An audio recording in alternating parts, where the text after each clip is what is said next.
ঘটক খুবই মন খারাপ করে নবীর কাছে গিয়ে বলতেছি, ইয়া রাসূলুল্লাহ, আপনার কি বইয়ের হব পড়ছে? এমন একটা মেয়ের কাছে আমাকে পাঠাছেন, ওই বাড়ির ভিতর থেকে কয় আমি রাজি না। নবী বলতেছে, যেভাবে ঘটকালি করা দরকার তুমি পারোনি, আমি নিজেই যাচ্ছি।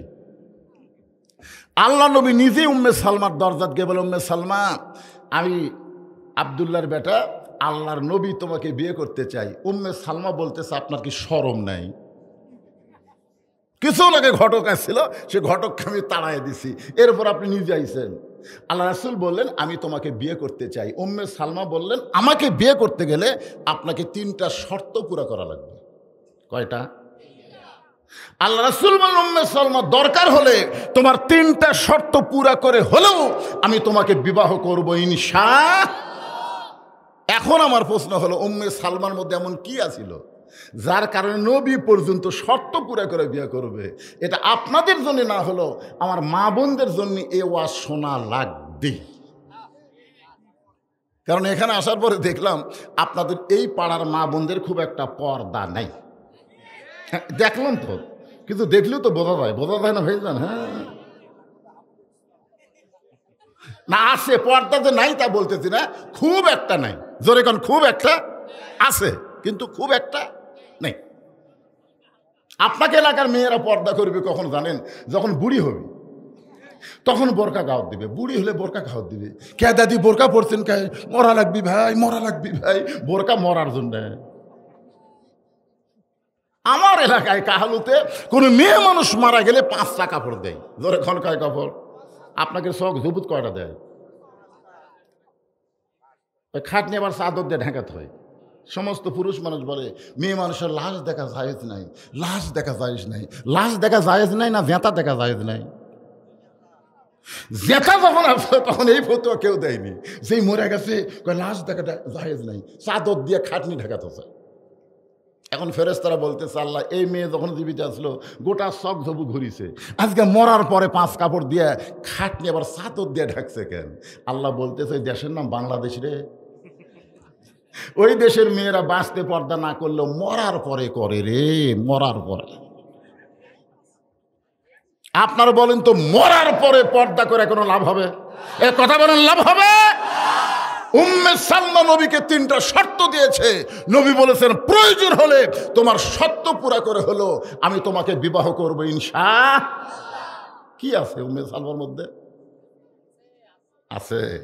আপনাকে জন্য দরকার না হলো ওই মা বোনদের জন্য এই ওয়াজটা শোনা খুবই জরুরি। মায়েরা খালি সাইজ হয়ে বসেন, আজ ফাটাফাটি ওয়াজ হবে। জোরে কোন ঠিক কিনা? তো আল্লাহ তাআলা নবীর 2টা বইয়ের মাধ্যমে 8টা সন্তান দিয়েছিল। জোরে কোন কয় বউ? এক বইয়ের নাম হলো খাদিজাতুল কুবরা, তার পেট থেকে হয়েছে 7টা। এক খাদিজার পেট থেকেই নবীকে আল্লাহ 7টা সন্তান দিছে। একটা ছেলের নাম হলো তৈয়ব, আর একটা ছেলের নাম হলো তাহের, আর একটা ছেলের নাম হলো কাসেম। এই 3টা ছেলে দিছে মা খাদিজার পেট থেকে। আর মা খাদিজার পেট থেকে আল্লাহ তার নবীকে 4টা মেয়ে দিছে। একটা মেয়ের নাম হলো জয়নাব, একটা মেয়ের নাম হলো রোকেয়া, একটা মেয়ের নাম হলো কুলসুমা, আর একটা মেয়ের নাম হলো ফাতেমা। আর একটা সন্তান মারিয়া কিপ্তিয়া, নবীর একটা বউ ছিল, তার পেট থেকে একটা সন্তান দিছে। সেই সন্তানের নাম হলো ইব্রাহিম। জোরে বলেন, নাম কি? তাহলে নবীর 4টা ছেলের নাম কি আপনাদের মনে আছে? এই পুস্তক যদি কোন যে ভারতের 4টা নায়কের নাম আপনি কর ফেলবি।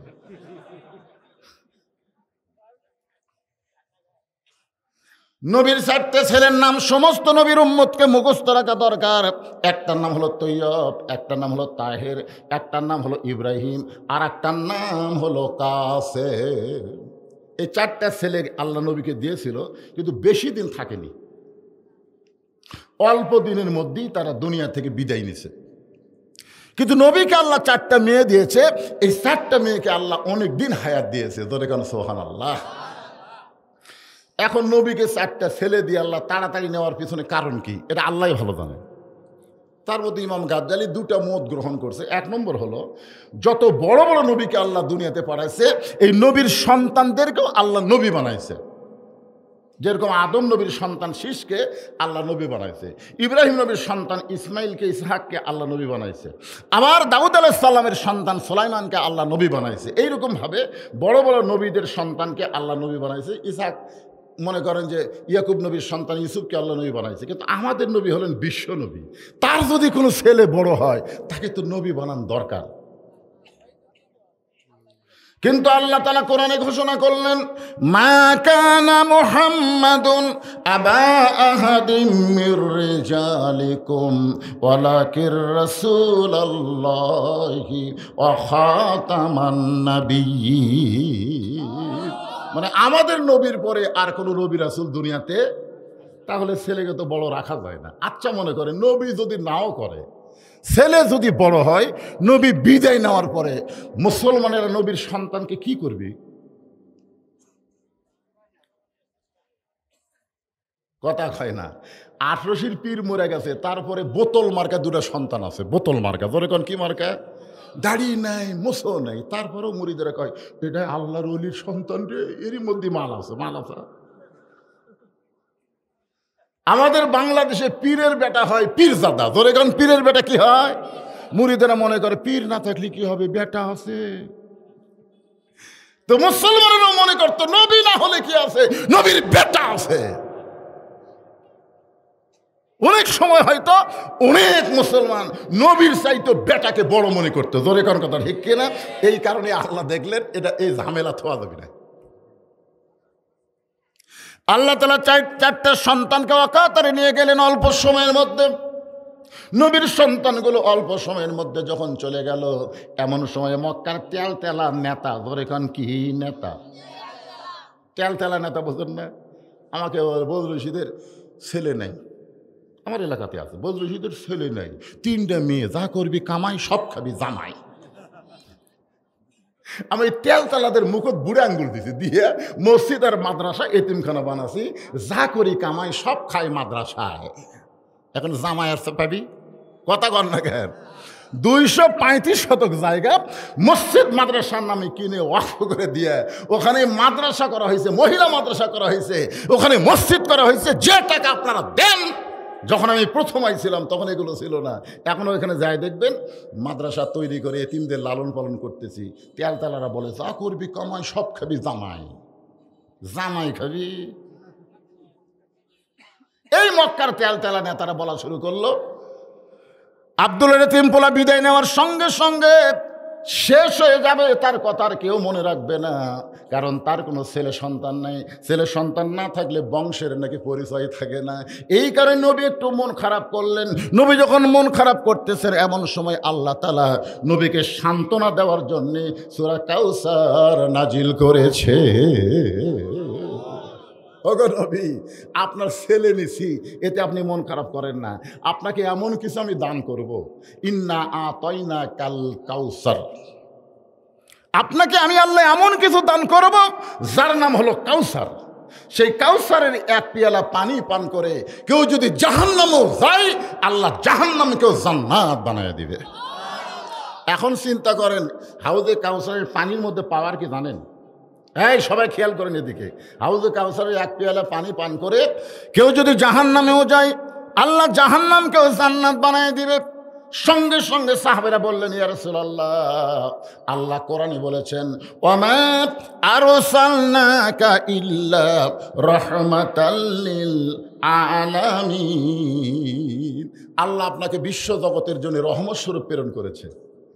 এখন হাউজে কাউসারের পানি আপনার কাছে যদি থাকে, হাসরের ময়দানে কাফের বেঈমান ইহুদি খ্রিস্টান, হাসর হবে তামার সানি, উম্মত বলবেন পানি পানি। সেই কঠিন দিনে নবী বিনে পানি দেওয়ার সাধ্য কারো নাই। সেই পানির নাম হলো হাউজে কাউসার। জোরে কারো সুবহানাল্লাহ। তখন ইহুদি দৌড়ে এসে যদি বলে, হুজুর এই হাসরের কঠিন ময়দানে 1 গ্লাস পানি দেন। খ্রিস্টান যদি বলে 1 গ্লাস পানি দেন, হিন্দু যদি বলে 1 গ্লাস পানি দেন, আপনি যে দয়ার সাগর, তাইফবাসী আপনাকে পাথর মারল, গোটা দেহ রক্তাক্ত করে দিল। যায়েদ বললেন, ইয়া রাসূলুল্লাহ, যে তাইফবাসী আপনাকে রক্তাক্ত করলো, তাদের জন্য আপনি গড় দোয়া করেন। সঙ্গে সঙ্গে নবী হাত তুলে বললেন, আল্লাহ, যে তাইফবাসী আমাকে মেরেছে, রক্তাক্ত করেছে, তুমি তাদেরকে হেদায়েত দিয়ে দাও। তো আপনার তো রাগ নাই। এখন হাসরের ময়দানে আপনার কাছে হাউজে কাউসার আছে, এইটা দেখে যদি হিন্দু বৌদ্ধ খ্রিস্টান সবাই যদি 1 গিলাস করে পানি চায়, আর আপনি দয়া করে সবাইকে যদি পানি দেন, আর পানি পান করলে যদি জাহান্নামের কোনো হারাম হয়ে যায়, তাহলে তো তখন আল্লাহ তাআলা নবীকে জানাইলেন, নবী গো, হাউজে কাউসারের মালিক আপনাকে বানাবো, কিন্তু আপনি সবাইকে পানি দিতে পারবেন না, কেবলমাত্র তারাই পানি পাবে। ফাসাল্লিলি রব্বিকা ওয়ানহার, যারা নামাজি আর যারা কুরবানি তারাই পান করবে হাউজে কাউসারের পানি। দুইটা আমল যাদের মধ্যে থাকবে, ধরে কোন কয়টা? মনোযোগ দিয়ে শোনেন। মসজিদের উন্নয়ন বলতে আপনারা কি বুঝতেছেন? মসজিদের উন্নয়ন মানে মসজিদ টাইলস সাইজ দিয়ে সাইজ মতো সুন্দর করে না। মসজিদের উন্নয়ন হলো মুসল্লি কালেকশন করে গোটা মসজিদ মুসল্লি ভরপুর করা। দরকার কথা ঠিক কিনা? সেই সুন্দর মসজিদ বানাচ্ছেন। আক্কেলপুরের মধ্যে দিকে এক মসজিদে গোটা মসজিদ টাইলস করা, বুঝলেন? আমি ঢুকে গিয়ে লোক দিয়ে দেখি ধুলে। আমি অর্জুনকে বললাম, ক্যারে ভাই, টাইলসের উপর ধুলা পড়ছে, ঝাড় দাও না। ঝাড় দিয়ে লাভ কি হুজুর? আসান দিয়ে আঁকা মধ্যে কেউ আসে না, গামছার দুই বাড়ি মারি আল্লাহ আকবর করে নামাজ পড়ি, দেখেন আমার জায়গা পরিষ্কার। আমি বললাম, তাহলে তুমি মসজিদ ঝাড় দাও না? নামাজের দিন দেই হুজুর, নামাজের দিন। আমি বললাম, মসজিদে সব দিনই তো নামাজ, নামাজের দিন আবার কোনটা? বলে হুজুর, আমাদের আক্কেলপুরের কিছু লোক মনে করে জুমার দিন হলো নামাজের দিন, হুজুর সেই দিন ঝাড় দিই। কি আপনারা এই মসজিদ বানাচ্ছেন খালি জুম্মার নামাজের জন্য? কথা বলেন, জুম্মার নামাজের জন্য? জুম্মার নামাজ সম্পর্কে কোনো হাদিসে রাসূল বলে নাই, কিন্তু নামাজ সম্পর্কে বলেছে লা সালাতা লা ঈমানা, যার নামাজ নাই তার ঈমান নাই। বাইনাল আবদি ওয়াল কুফরি তারকুস সালাত, বান্দা কাফিরের মধ্যে পৃথক করার জিনিসটার নামই হলো নামাজ। যে নামাজ পড়বে সে আল্লাহর বান্দা, যে নামাজ পড়বে না সে হলো কাফের। রাসূল বলেছেন, মান তারাকা সালাতু মুতাম্মিদান ফাকাত কাফারা, ইচ্ছা করে এক ওয়াক্ত নামাজ যারা বাদ দিল তারা আল্লাহর সঙ্গে কুফরি করলো। জোরে সরে বলেন নাউযুবিল্লাহ। মাগরিব এশার নামাজ কারা কারা পড়েননি? হাত তুলবার বলতেছি না, হাত তুলবার বলতেছি না। আপনি বিবেককে প্রশ্ন করে দেখেন তো, ফজরের আগে যদি আপনি মরে যান, এই গল্প করে কে রে, এ নামাজ পড়িনি, তারা এরাও নামাজ পড়েনি।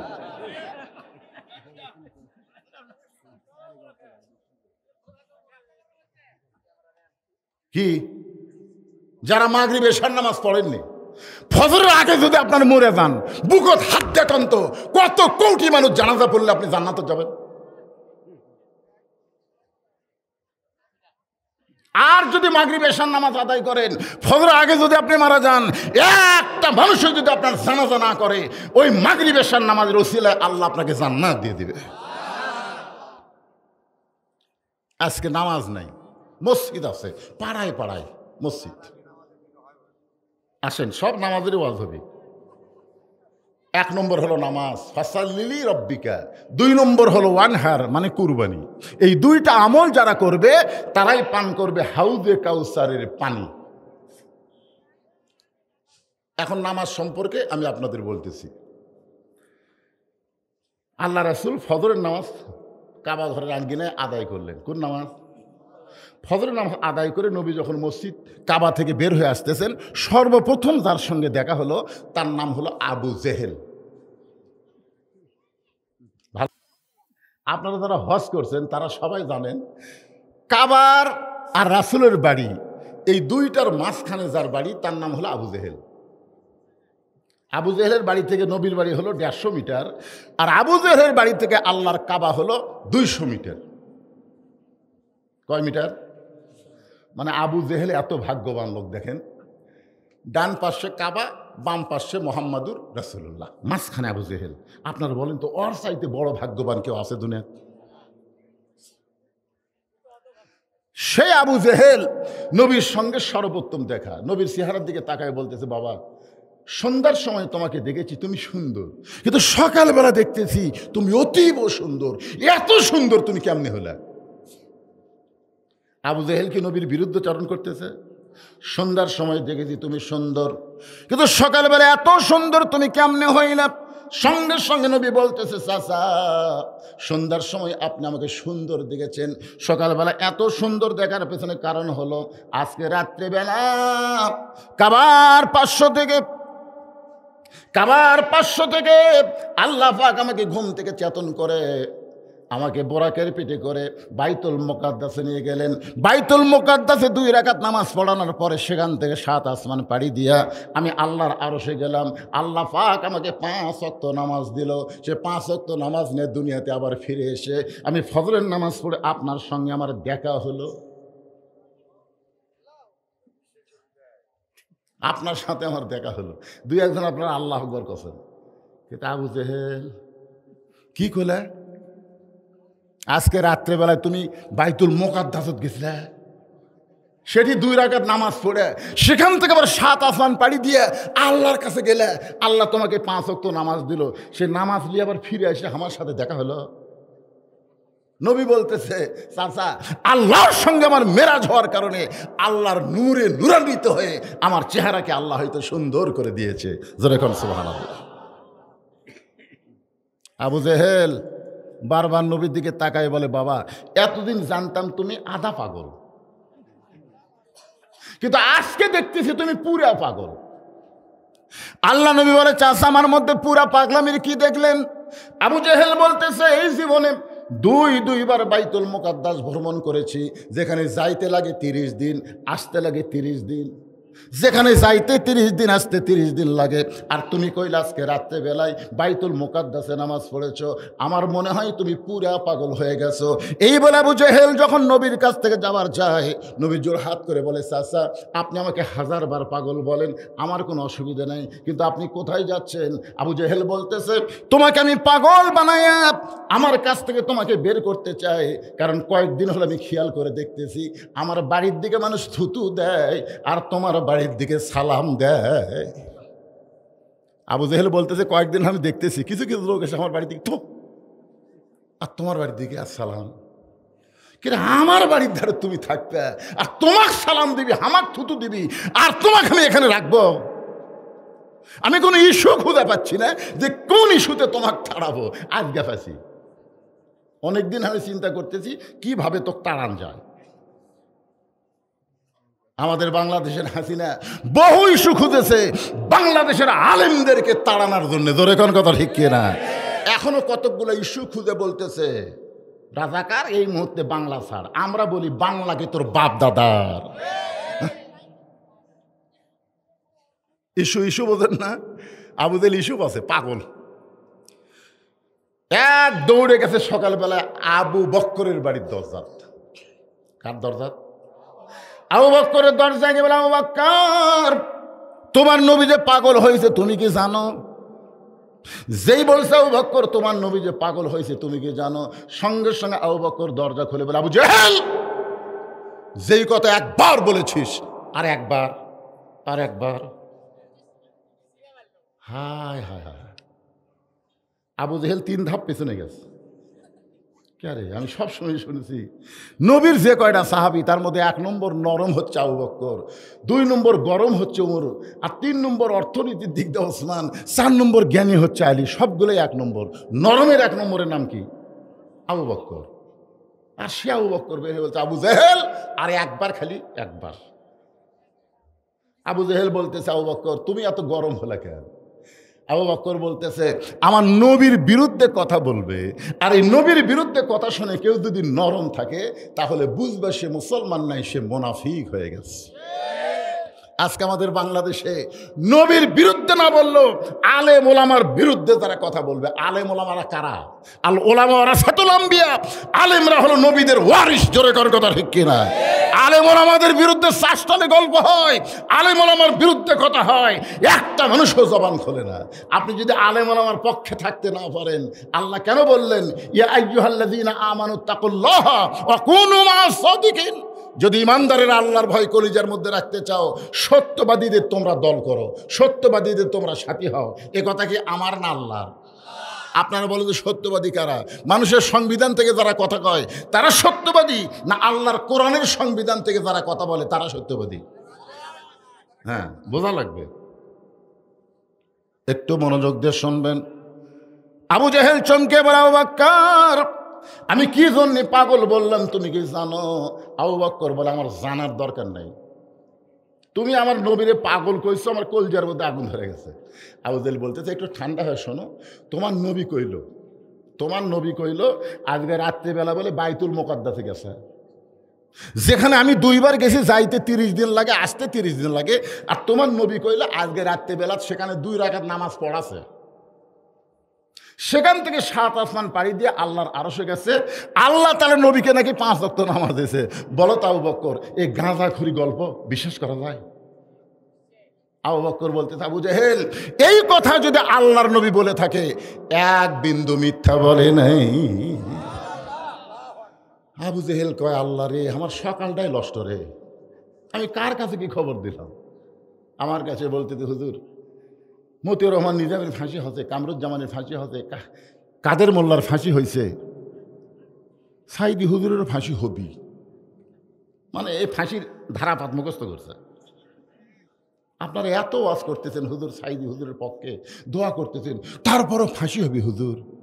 আমি ওর হাত ধরে নিয়ে গেলাম চা স্টলে, যা বললাম, ভাই 2 কাপ দুধের চা দে।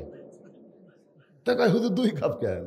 একলা মানুষ 2 কাপ। খাও খাও, 1 কাপ খায় আর 1 কাপ খাও। উনি যখন চা টান মারছে, তখন আমি বললাম, ভাইজান তুমি তো সাইদি হুজুরের ফাঁসিলা চিন্তা করতেছে, তোমার যে মৃত্যু হবে, যেই কথা তোমার মৃত্যু চুম করছে। চমকে উঠলা কেন? ফাঁসির তারিখ আছে রে পাগলা, মরার কোনো তারিখ নাই। জোরেখন কথা ঠিক কিনা? আপনার বলেন তো, যাদের ফাঁসি হয়েছে তাদের তারিখ আছে না নাই? কিন্তু যারা মরতেছে এরা কোন তারিখে?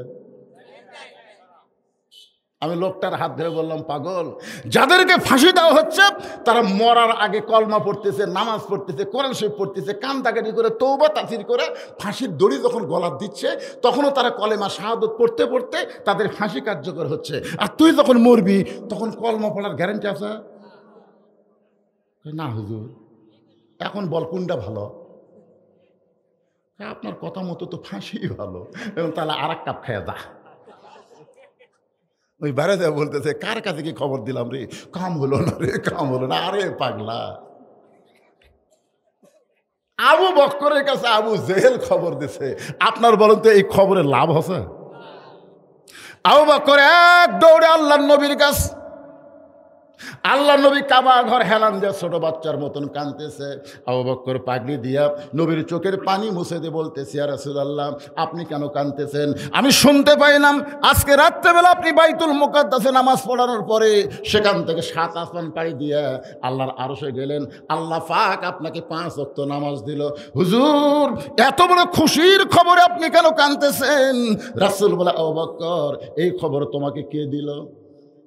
আবু বকর বলতেছে, আবু জেহেল দিয়েছে।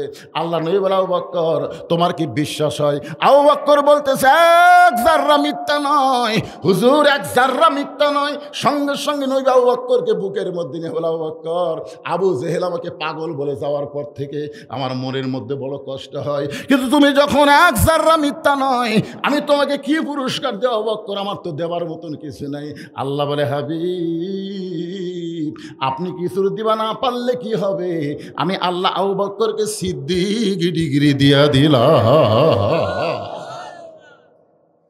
চারিদিক থেকে সাহাবারা এসে নবীকে ধরে বলল, হুজুর আমরা শুনলাম আপনি বলে আজকে রাত্রে মেরাজ করছেন, আল্লাহ বলে আপনাকে 5 ওয়াক্ত নামাজ দিছে। হুজুর আপনি নাকি বাইতুল মুকাদ্দাসে ইমামতি করছেন। আল্লাহ রাসূল বললেন, তোমাদেরকে বিশ্বাস হয়? সাহাবারা বললেন, 1 বিন্দু মিথ্যা নয়।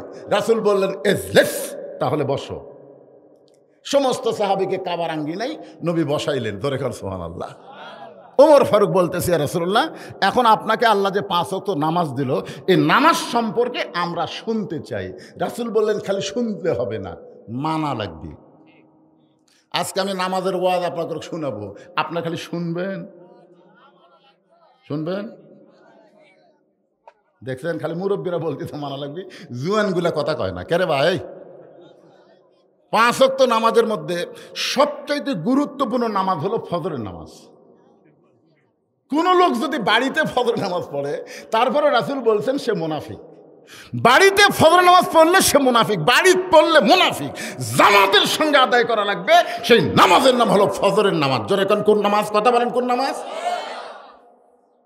এই যারা ফেসবুক চালাও 2টা পর্যন্ত, তোরা বুকো থাকতে খাও তো, ইমাম সাহেব ফজরের আজানের মধ্যে একই শব্দ 2 বার বেশি কয়, অন্য আজানত এই শব্দ নেই। সেই শব্দের নাম কি? চেতন পাও?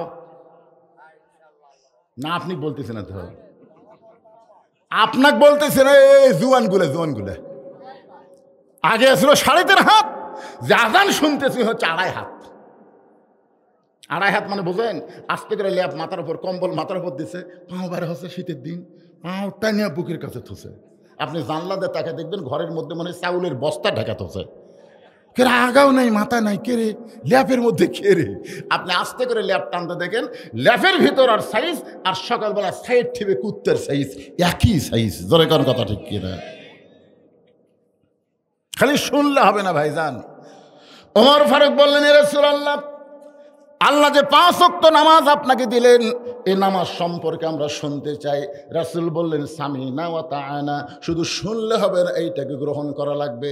সমস্ত সাহাবীরা বললেন, ইয়া রাসূলুল্লাহ, নামাজ পড়লে আমাদের পুরস্কার কি?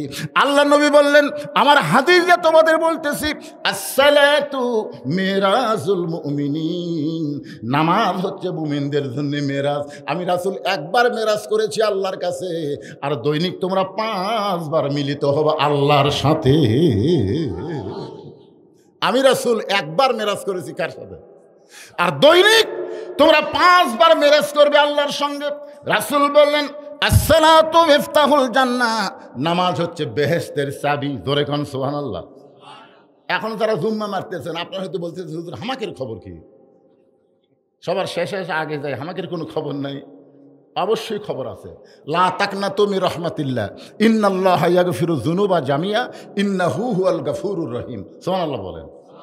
রহমানুর রহিম আল্লাহ তাআলা হাসরের ময়দানে বলবেন, যারা 5 ওয়াক্ত পড়ো নাই, জুমার দিনে শেষে আসা আগে গেছো, ওই সমস্ত জুম্মা পার্টিকে আমি আল্লাহ জান্নাত দিয়ে দিলাম। তখন জুম্মা পার্টিরা খুশি হয়ে বলবে, কে রে 5 ওয়াক্ত, তোরকে খবরই নাই, দেখ আল্লাহ আমাকে আগে জান্নাত দিল। ওরা জান্নাতের খবর শুনে মারবে দৌড়, এক দৌড়ে জান্নাতের কাছে গিয়ে দেখবে জান্নাতের দরজার বিশাল একটা তালা। তো বলতেছে, আল্লাহ আপনি তো জান্নাত দিলেন, কিন্তু তালা আছে। আল্লাহ বলে, খুঁজে দেখ তোর কাছে চাবি আছে। ওরা তখন পকেট হাতে একটা চাবি পাবি, জাকিরে চাবি আছে। চাবি তালার মধ্যে ঢুকবি, কিন্তু ঘুরবি না, ঢুকছে ঠিকই ঘরে না। তো বল, আল্লাহ একটা চাবি পেলাম, তালার মধ্যে ঢোকে কিন্তু ঘোরে না কেন? আল্লাহ বলতেছে, পাগল, ওই তালার মধ্যে 5টা দাগ আছে, তোকে চাবির মধ্যেও 5টা দাগ থাকা লাগবে, দাগে দাগে মিল হবে, কুট্টুস করে খুলে দেবে। এখন দেখতো তোদের চাবির হালত কি। তখন আল্লাহ চাবি আছে, তেল তেলা, কোনো দাগ নেই। আল্লাহ বলতেছে, তাহলে জান্নাত দেখে ফেরত আয়। যারা 5 ওয়াক্ত নামাজ পড়ে না, খালি জুম্মা মারতেছে, এরা জান্নাত দেখতে পারবি, কিন্তু ভিতরে ঢুকতে পারবি না। ভিতরে ঢুকবার গেলে 5 ওয়াক্ত নামাজ লাগবে। জোরে বলেন, কয় ওয়াক্ত? আল্লাহ তাআলা কোরআনে বললেন, ইন্নাস সালাতা তানহা আনিল ফাহশাই ওয়াল মুনকার, একমাত্র নামাজি পারে মানুষকে যাবতীয় বেহুদা খারাপি কাজ থেকে হেফাজত করতে। এটা একটা পুরস্কার। কয়টা পুরস্কার? দেখবেন, যে লোকটা নামাজ পড়বে ওই মিথ্যা কথা বলবে না, যেই লোকটা নামাজ পড়বে ওই সুদ খাবি না, যেই লোকটা নামাজ ধরবে ওই ঘুষ খাবি না, যেই লোকটা নামাজ পড়বে ওই জমির আল ঠেলবি না, যেই লোকটা নামাজ পড়বে ওই মেয়ে ফাঁকি দিয়া ছেলে সব জমি দিবি না। এখন আপনারা বলতেছেন, হুজুর আপনার কথার সাথে তো মিলতেছে না, আমাকে সবচাইতে ভালো নামাজি ওর জমির আল আটো। আমাকে হাজি সাহেব হায় 3 বার হজ করে বেটাক সব জমি দিয়েছে, হুজুর মেয়ে দেয়নি। তাহলে আপনি এটা কি বলতেছেন? এরা কি করতেছে বলবো? আল্লাহ কয়, নামাজের জোরে ফায়েসাগাত যাবে দূরে, পাক কোরআনের আছে ঘোষণা। এখন আকাম কুকাম নামাজ রোজা একসাথে বান্দিয়া বোঝা, জাহান্নামে দিয়া সরওয়ানা। আজও কেন আল্লাহর নামাজ ধরতে পারলা না? তার মানে বোঝা গেল নামাজ পড়লে হবে না, নামাজ ধরা লাগবে। এই মনোযোগ দিয়ে খেয়াল করেন বাবা, নামাজ পড়লে হবে না, নামাজ ধরা লাগবে। জোরে কোন, কি করা লাগবে? হাদিস আছে বিস্তারিত, হুজুরি কলব ব্যতীত করছেন কালেও নামাজ তোর হবে না। তবে কেন গাও জুয়ারি, মানুষকে দেখাও নামাজ পড়ি, ও তোমার সিদ্ধ বীজে সুফসল ফলে না। আজও কেন আল্লাহর নামাজ ধরতে পারলা না? সবাই জোহরের নামাজ পড়ে বাড়িতে গেছে বড় মসজিদে। এক মুসল্লি কয়, সবাই চলে গেল, আমি মসজিদে নামাজ পড়ি। তুই এখন মসজিদের মধ্যে ঢুকে জোহরের 4 রাকাত সুন্নতের নিয়ত করছে, জুতা চোর চিন্তা করে এখানেই তো মসজিদের মধ্যে গেলে আর জুতা, যে চোর আস্তে আস্তে এসে দেখে যেখানে নামাজ পড়তেছে পাশে কাঠের বাক্সের মধ্যে জুতা থসে, চকচকা চামড়ার জুতা। চোর মনে করতেছে 4 রাকাত নামাজ অনেকক্ষণ লাগবে, এই সুযোগ আমি জুতা নিয়ে যাই। চোর এই মনে করে বিসমিল্লাহ কয়ে, চোরও কিন্তু বিসমিল্লাহ কয়। আগের বাংলাদেশে বহু চোর আছে ভাষণ দেওয়ার আগে বিসমিল্লাহির রহমানির রহিম ধরে কথা, কষ্ট হওয়া লাগবে, হলি হলো। তো চোর এখন বিসমিল্লাহ কয়া জুতে কেবল হাতত নিছে, ভাই নামাজ বাদ দিয়ে খফ করে চোর হাত ধরছে। চোর বলতেছে ভাই আপনি তো নামাজ পড়তেছেন। কারা পাগল তুই জানিস না, আমি নিয়ত করার সময় বলেছি ইলা জিহাতেল কাবা বা জুতে, আমার মুখ আছে কাবার দিকে, চোখ আছে জুতার দিকে, তুই যতই চেষ্টা কর আমার জুতা চুরি করবার পারবি না। তখন 2 কান্দের ফেরেশতা বলতেছে আল্লাহ লেখমো কি লেখমো? একটা হলো জুতা চোর, একটা হলো নামাজ চোর। এই দুটার মধ্যে বড় চোরকে আল্লাহ বলতেছে নামাজ চোর হলো সবচাইতে বড় চোর। যেরকম নামাজ চোর কি সবচাইতে বড় চোর। জিহাদের ময়দানে হযরত আলীর পিছন দিকে তীর ঢুকছে। যেরকম কোন দিকে? সাহাবেরা এসে নবীকে বলতেছে ইয়া রাসূলুল্লাহ বহু চেষ্টা করলাম, হযরত আলীর পিঠ থেকে তীর বের করা যাচ্ছে না, তীরের শলাকায় হাত দিলে হযরত আলী চিৎকার দিয়ে কান্না করে। এখন বলেন তো হুজুর আমরা কি করব? আল্লাহ রাসূল কিছুক্ষণ চুপ করে থাকলেন, ছোট বাচ্চার মতো নবী কান্না শুরু করলেন। সাহাবী বললেন হুজুর আপনি এভাবে কান্দার কারণ? রাসূল বললেন আমার আলী থাকে জিহাদের ময়দানে সবার সামনে, আমার আলীর পিছনে যারা থাকে তারা হলো আমার সাহাবী মুসলমান। তাহলে আলীর সামনের দিক থেকে তীর ঢুকতে পারে, কিন্তু পিছন দিকে তীর কেমনে ঢুকলো? কি চিন্তা করার দরকার আছে না নাই? কারণ হযরত আলী হচ্ছে জিহাদের ময়দানের সেনাপতি। ধরে কেন কি এটা কি গুলি দিয়ে যুদ্ধ, যে চোর চুরি ফুস করে মারবি, চুরি করে মারার সুযোগ নাই, সামনে ডাইরেক্ট। ধরে কোন কথা ঠিক কিনা? ডাইরেক্ট ঢাল তলোয়ারের যুদ্ধ হলো। এখনো পৃথিবীতে মুসলমানের সাথে কোনো জাতেরা পারবে না। ধরে কোন কথা ঠিক কিনা? আর ইমাম মেহেদী আলাইহিস সালাম যখন আসবে তখন ওই পারমাণবিক অস্ত্র থাকবে না, সব অস্ত্রকে আল্লাহ বলবে ফোটা বন্ধ। তখন আবার ফিরে আসবে ঘোড়া, আবার আসবে ঢাল, আবার হবে তরবারি। আপনার বলেন তো কোনো হিন্দু বৌদ্ধ খ্রিস্টান মুসলমানের তরবারির সামনে দাঁড়াবার পারবে? কারণ মুসলমান জানে মরলে শহীদ, বাঁচ লেগে দিয়ে ফাটারে। জোরে কোন কথা ঠিক কিনা? আর হিন্দুরা কবি বললে কি হবে, ওরকে মরার পরে কি হবে ওরা জানি না। গাজীপুর পৌরসভার মধ্যে আমার গাড়ি রেখে যমুনার ওই পারে মাঝনা বাড়ি আমার মাহফিল। আমাকে বলতে হুজুর যমুনা পাড়ি দেওয়া লাগবে। আমি বললাম ভাই কী দিয়া? কই নৌকা দিয়া। আমি বললাম ছোটো নৌকাত কিন্তু যাবো না, যমুনা পাড়ি আমি জীবনে দেয়নি নৌকাত, বড় নৌকা নিয়ে আসো। ওরা বিশাল একটা নৌকা নিয়ে আসলো। আমি দেখলাম নৌকায় 100 যাত্রী। আমি নৌকার মধ্যে মাঝখানে বিছনা করে দিলাম, বসলাম।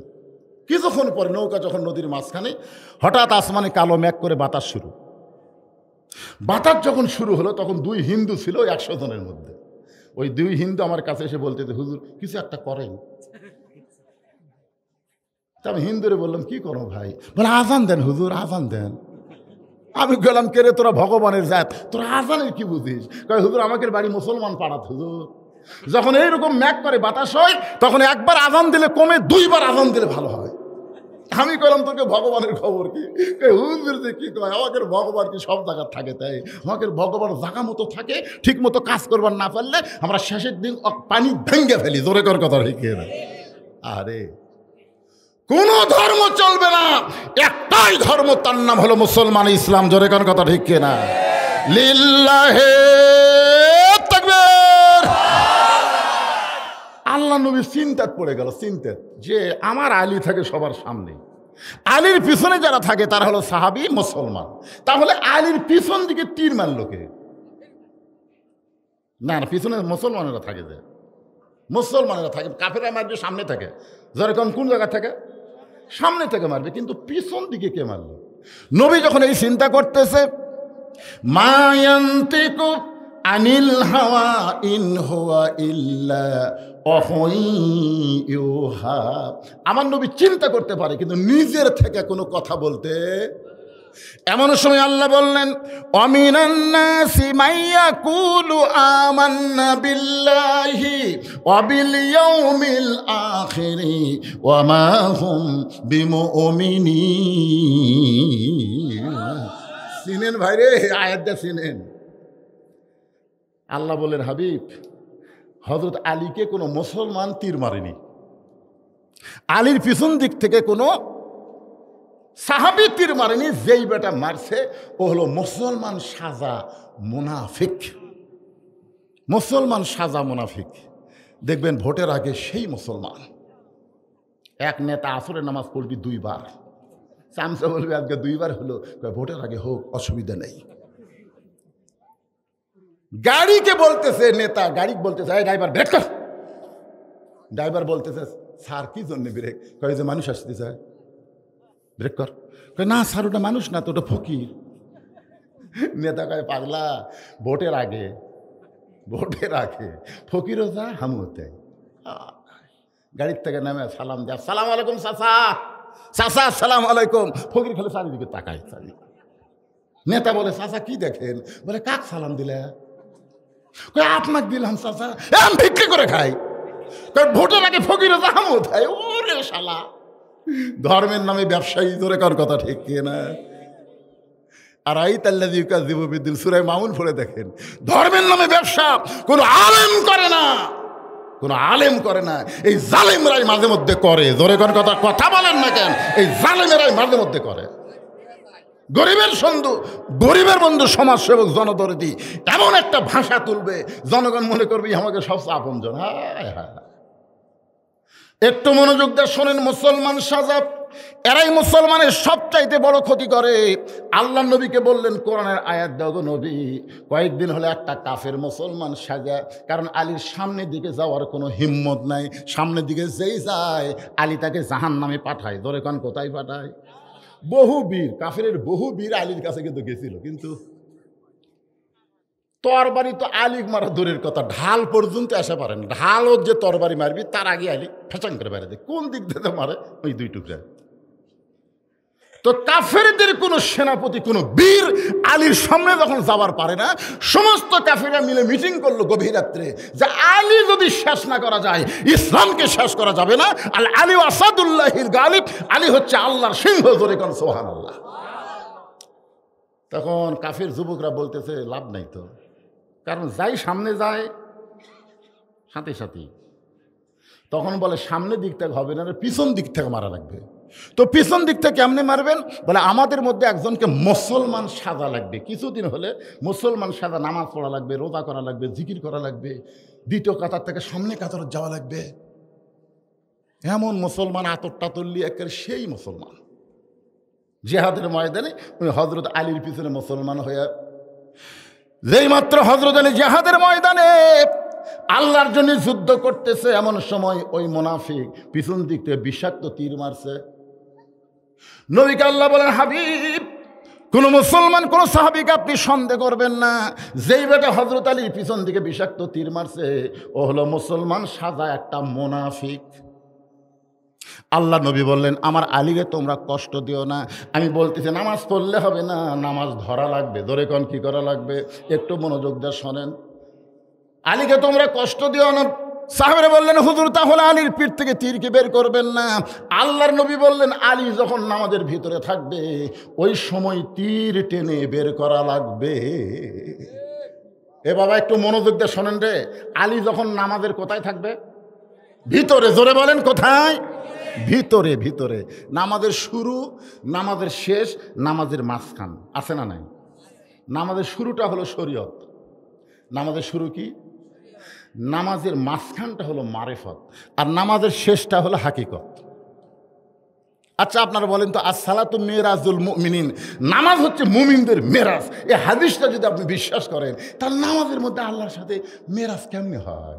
এ আমাকে চটপটানি নামাজ, ছটফট করতেছে। ওই বাইরে থাকলে কোনো ছটফট করে না, মসজিদের মধ্যে ঢোকার সাথে সাথে ওর ছটফটের ব্যায়াম শুরু হয়ে গেছে। এরকম কিছু মুসল্লি আছে না নাই? 4 মিনিট পরে আসরের নামাজ হবে, 4 মিনিট পরে আসরের জামাত হবে, ওই 4 মিনিট আগে ঢুকাই কে রে? আমি তো এত আগে ঢুকি না রে, আজকে কি ভুলি করবো রে। এই 4 মিনিটের মধ্যে 5 বার ঘড়ি দেখছে। আর সাথে যাই আছে, তাকে বলতেছে ভাই আর কয় মিনিট? তো হচ্ছে এখনো 3 মিনিট ভাই। আজ ঘড়ি লড়তেছে না রে, আজ ঘড়ি লড়তেছে না। ওই লোকটাই নামাজ শেষ করে আপনাকে রে চক ঝুপু বাজার নাই, এখানে কি বাজার? অদ্রিকলা বাজারে চারতলে ঘন্টার পর ঘন্টা আড্ডা মারতেছে, একবার ঘড়ি দেখতেছে না। এরকম আসে না নাই? যেরকম আসে না নাই? একটু মনোযোগ দিয়ে শুনবেন। আল্লাহ নবী বললেন, আলী যখন নামাজের ভিতরে থাকবে ওই সময় তীর টেনে বের করা লাগবে। আল্লাহ নবী দুইজন সাহাবীকে ডাক দিলেন, একটা হলো জাবের আর একটা হলো হোজাইফা। এই দুইজনকে আল্লাহ নবী বললেন, তোমরা জামাতে নামাজ পড়বা না, তোমাদেরকে আলীর তীর বের করার জন্য সৈনিক হয়ে থাকতে হবে। আল্লাহ নবী নামাজের ইমামতি করলেন। একটু মনোযোগ দিয়ে শোনেন। নবী হলেন ইমাম। নবীর পিছনে যে দুইজন সাহাবী দাঁড়াইলো, একজনের নাম হলো আবু বকর, একজনের নাম হলো ওমর। আল্লাহ রাসূল হযরত আলীর দিকে তাকায় দেখে হযরত আলী আবু বকর আর ওমরের মাঝখানে দাঁড়াইছে। 2 নম্বর কাতারে আলী বরাবর যিনি দাঁড়াইছে তার নাম হলো ওসমান গনি। আল্লাহ রাসূল বললেন, জাবের আর হোজাইফা খুব খেয়াল করবে, আলী যখন নামাজের মাঝখানে থাকবে তখন তোমরা তীর টান মারবে। হযরত আলী যখন নবীর পিছনে নামাজের নিয়ত করলেন, এমন সময় জাবের হোজাইফা তীরের শলাকে ধরে টানে। হযরত আলী পিছন দিকে আসে, আবার তীর ছেড়ে দিলে ঠিক মতো দাঁড়ায়, কিন্তু জবান দিয়ে কোনো আহা উহু চিৎকার কোনো শব্দ নাই। আবু যর জবান হুজাইফার জাবের বলতেছে, যে তীরের শলাকায় হাত দিয়ে হযরত আলী চিৎকার দিয়ে কান্দে, আর সেই তীর ধরে টানি লোকটা পিছন দিকে আসে, আবার সাইডে দিলে সামনের দিকে যায়, মুখে কোনো সাউন্ড নাই। জাবের বলতেছে, এইভাবে টানলে হবে না। আলী যখন নামাজের মাঝখানে যাবে, হযরত আলী যখন নামাজের সেজদায়, ওই সময় দুইটা সাহাবী আলীর পেটের উপরে দুইটা পা দিয়া এত জোরে তীর টান মারছে, তীর শুধু বের হয় নাই, তীরের সঙ্গে পিঠের গোস্ত পর্যন্ত ছিঁড়াইছে। তার মানে ওই মুসলমান সাদা মুনাফিক এমন তীর মারছে, যেই তীরটা বিষাক্ত তীর, ঢুকার পরে গোস্ত পর্যন্ত পছন্দ হয়েছে। ওই গোস্ত পর্যন্ত যখন ছিঁড়াইল আসরের নামাজের পরে, আল্লাহ নবী সালাম ফিরে সাহাবীর দিকে মুখ করেছে। 2 ওয়াক্ত নামাজের সালাম ফিরে আল্লাহ নবী সাহাবীর দিকে মুখ ঘুরাই, একটা হলো ফজর আর একটা হলো আসর। নবী যেই মাত্র সাহাবীর দিকে মুখ ঘুরাইছে, এমন সময় জাবের আর হুজাইফা রক্তমাখা তীর আর গোস্ত নবীর সামনে জমা দেয়। নবী গোস্তটা আড়াল করে ডাক দে বলে, আলী। সঙ্গে সঙ্গে হযরত আলী দাঁড়িয়ে বলতেছে, লব্বাইক রাসূলুল্লাহ, হুজুর আমি আপনার সামনে। রাসূল বলে, আলী রে, তোমার পিঠ থেকে তীর টেনে বের করলো। শুধু তীর টেনে বের করে নাই, তোমার পিঠ থেকে গোস্ত ছিঁড়াইলো। আমি নবী জানতে চাই তুমি তখন ছিলে কোথায়? আমি নবী জানতে চাই তুমি তখন ছিলে কোথায়? আপনারা বলেন তো, আল্লাহ নবী জানে কি জানে না? জোরে এখন জানে কে জানে না? কারণ নবীর পিছনে হযরত আলী সামনে কাতারে নামাজ পড়েছে, আর নবী বলতেছে আমি জানতে চাই তুমি তখন ছিলে কোথায়। সঙ্গে সঙ্গে আলী বলতেছে, ইয়া রাসূলুল্লাহ, আপনি জানার পরেও যখন জানতে চান তাহলে শোনেন, আমি তখন আল্লাহর কাবার ভিতরে ছিলাম। লিল্লাহি তাকবীর। মক্কার কাবা না, মক্কার কাবা না, আল্লাহর কাবা। মক্কার কাবার মধ্যে কাফেরেরা 360টা মূর্তি ঢুকাছিল। জোরে কোন কথা ঠিক কিনা? আপনারা বলুন তো, মক্কার কাবা আর আল্লাহর কাবা এই দুইটার মধ্যে তফাৎ কি? হুজুর জীবনে শুনিনি, আজকে আপনি বলতেছেন। আমাদের আলপনা দরবারের পীর সাহেব যখন মারা গেল, তখন একজন ফেসবুকে পোস্ট দিছে, আমার কেবলা কাবা। হুজুর আজকে দুনিয়া থেকে বিদায় নিলেন। কি কাবা? আচ্ছা আপনারা বলেন তো, একটা পীর কোনোদিন কাবা হয়? কিন্তু ওই ফেসবুকে পোস্ট দিছে, এই আলপনা দরবার শরীফ পীর ডক্টর আব্দুল মান্নান সাহেব যখন মারা গেল, ওই পোস্ট দিছে, আমার কেবলা কাবা দুনিয়া থেকে বিদায় নিল। অনেকে না বুঝে তার বিরুদ্ধে বহু, কেউ বলেছে মুশরিক, কেউ কি বলেছে ঠিক নেই, এটা কাবা তো একটাই। আপনারা বলেন তো, প্রথম যেই নামাজের সালাম ফিরে নবী সাহাবীর দিকে মুখ ঘুরেছে, এই নামাজ হলো ফজরের নামাজ। জোরে কোন নামাজ? যেই মুখ ঘুরেছে, তখন একজন সাহাবী বলতেছে, ইয়া রাসূলুল্লাহ, এতক্ষণ আপনি কাবার দিকে মুখ করে নামাজ পড়ালেন, কাবার দিকে মুখ করে নামাজ পড়ালেন, সালাম ফিরানোর সাথে সাথে কাবাকে পিছনে রেখে আপনি যে আমাদের দিকে মুখ ঘুরালেন, হুজুর এখন আপনার কাবা কোন দিকে? রাসূল যখন সাহাবীর দিকে মুখ ঘুরাছে তখন কাবা কোন দিকে? তা আপনি কাবারে পিছনে ফেলে আমাদের দিকে তাকায় থাকলেন, কাবা যে পিছনে পড়লো। সঙ্গে সঙ্গে রাসূল বললেন, সাহাবীরা তোমরা জানবার চাও, এতক্ষণ আমি পাথরের কাবার দিকে মুখ করে নামাজ পড়েছি, আর এখন আমি আল্লাহর কাবার দিকে মুখ ঘুরাইছি। জোরে খান সুবহানাল্লাহ। সাহাবীরা বললেন, হুজুর পাথরের কাবার দিকে মুখ ঘুরে নামাজ পড়লেন, আর এখন আল্লাহর কাবা মানে কি? আল্লাহ রাসূল বললেন, তাহলে শোনো, একদিন কাবা ঘর থাকবে, বাইতুল মসজিদ নববী থাকবে, বাইতুল মুকাদ্দাস থাকবে, পৃথিবীর কোটি কোটি মসজিদ থাকবে, তারপরে ইসরাফিল সিংহায় ফুৎকার দিবে, কিয়ামত হয়ে যাবে। তোমাদের মতন একজন আল্লাহওয়ালা কাবা যতদিন দুনিয়াতে থাকবে ততদিন কিয়ামত হবে না। ধরে এখন সুবহানাল্লাহ। এখন বলেন তো, একটা মানুষের দাম বেশি না কাবার দাম বেশি? যদি মানুষ আল্লাহওয়ালা হয়, সব মানুষ না, আল্লাহওয়ালা একজন থাকা অবস্থায় ইসরাফিল সিংহায় ফুৎকার দেবে না, ওই কাবা ঘরও কিয়ামত আটকাবার পারবে না, ওই মসজিদ নববী কিয়ামত আটকাবার পারবে না, ওই বাইতুল মুকাদ্দাস কিয়ামত আটকাবার পারবে না। কিয়ামত আটকায় দিবে একজন আল্লাহর কাবা, আল্লাহওয়ালা। জোরে কান সুবহানাল্লাহ। হযরত আলী বললেন, ইয়া রাসূলুল্লাহ, আমার পিঠ থেকে যখন তীর টেনে বের করেছে, আমার পিঠ থেকে যখন গোশত ছিলাইছে, তখন আমি আলী কাবার ভিতরে ছিলাম। দুইজন সাহাবী একবারে দাঁড়াইছে, একজনের নাম হল আবু বকর, আরেকজনের নাম কি? ওমর। দুইজন দাঁড়িয়ে বলতেছে, হুজুর, আলীর পিঠ থেকে তীর বের করা হয়েছে, গোশত ছিনাইছে, এই কারণে আলী দুর্বল হয়ে গেছে, হয়তো আলী ভুল বকতিছে। আপনারা বলেন তো, তুই আমুয়া সাহাবী, এই তুই আমুয়া সাহাবী? আপনারা বলেন, রাসূল যখন হিজরত করে মদিনাত গেছিল, ওই সময় আবু বকর কি আছিল? জানা লাগবে তো। আজকে আমরা বেশি কথা বললে অনেকে মন খারাপ করে। আল্লাহর নবী 23 বছর জিন্দেগিতে হিজরত করে যখন মদিনায় গেলেন, তখন আমাদের নবী শুধু নবী ছিলেন না, নবী ছিলেন মদিনার রাষ্ট্রপতি। জোরে কোন কথা ঠিক কি না? নবী যখন রাষ্ট্রপতি হলেন, তখন ধর্মমন্ত্রী হলেন আবু বকর, আইনমন্ত্রী হলেন হযরত ওমর, অর্থমন্ত্রী হলেন ওসমান গনি, আর শিক্ষামন্ত্রী হলেন হযরত আলী। জোরে কোন সুবহানাল্লাহ।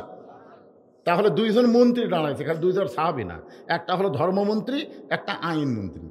দুইজন মন্ত্রী সাহাবী দাঁড়িয়ে বলে, ইয়া রাসূলুল্লাহ, হযরত আলী অনেকক্ষণ ধরে পিঠের মধ্যে তীর রেখেছিল, সেই তীর টেনে বের করেছে, গোশত ছিঁড়াইছে।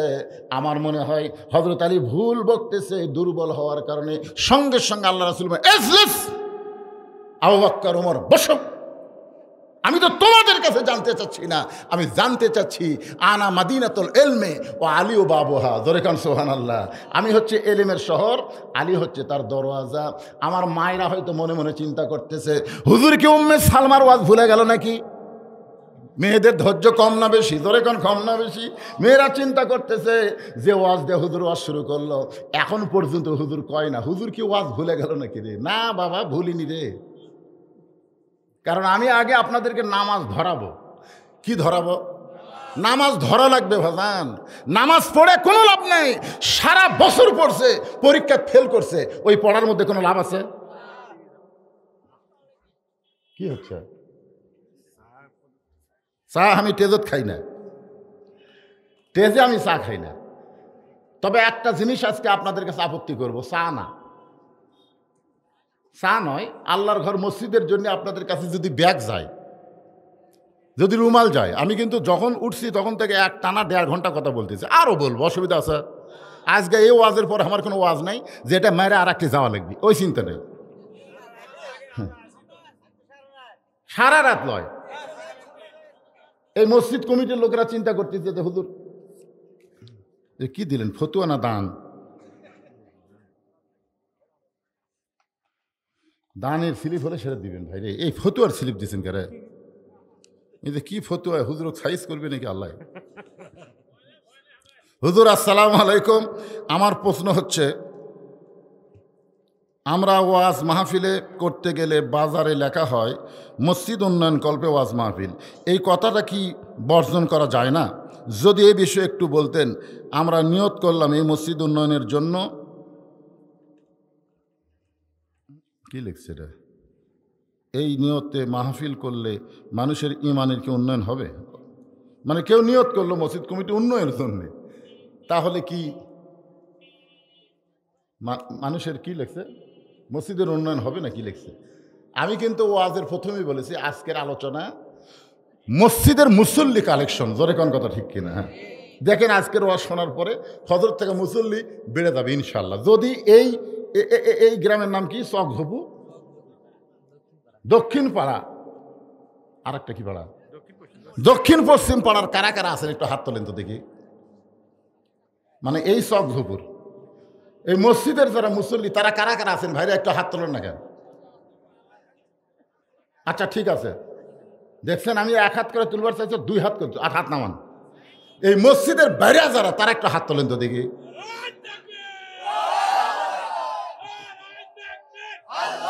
কি কথা, লিল্লাহ আকবার, হাত নামান, বোঝা গেছে। হায় হায় হায় রে,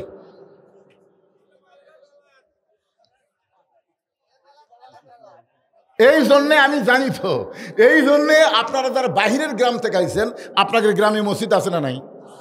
মসজিদের উন্নয়ন বিষয় ওই ওই মসজিদের যারা মুসল্লি তাদের দ্বারা, জোরে কোন কথা ঠিক কিনা? আল্লাহ রাসূল কিন্তু বলেছেন, কেউ যদি জান্নাত একটা ঘর চাও তাহলে আল্লাহর একটা ঘর বানাও। মসজিদ কেউ যদি বানায় দেয়, আল্লাহ তাকে জান্নাত একটা ঘর বানায় দেয়। তা আপনাদের এই গ্রামের মুসল্লি নাই,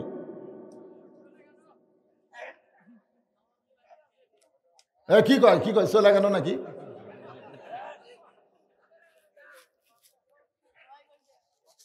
যাক, অসুবিধা কি, সবাই থাকার দরকার নাই তো। অনেক ধান, অনেক ধান, বারবার বলতেছে অনেক ধান। এক মুরব্বী রাগ করে কয়, অনেক ধান না রে, এ ধানের মধ্যে চিটা পাতান আছে। তখন কয় কেমনি বুঝবো? কয় ফ্যান লে আয়, ওই যে বড় ফ্যান লে আয়, দে বাতাস। কয় কেমনি ধর্ম? কয় বাতাস দিয়ে আলগা কর, আলগা করে দেখে চিটা পাতান সব উড়ে যাচ্ছে, ধানগুলো সব এটি পড়তেছে। এখন এগুলো পড়তেছে, এগুলো ধান, সামনে সবগুলো থাকতে পারবি না। যারা চিটা পাতান উঠে যাবি, অসুবিধা কি? আমরা চিটা পাতানলে কি করবো? আমাকে দানাদার ধানের দরকার, ধরে কোন কথা ঠিক কিনা? হাজারো মানুষের দরকার নাই, এমন আল্লাহর বান্দা থাকতে পারে একাই মসজিদের বাদ বাকি সব কাম করে দিবে, ধরে কোন কথা ঠিক কিনা? হাজার মানুষের দরকার আছে। এই মসজিদের বারান্দার টাইলস লাগবে, এক ব্যক্তি এই মসজিদের বারান্দায় টাইলস করে দিতে পারে, পারবেন না আপনি ভাই?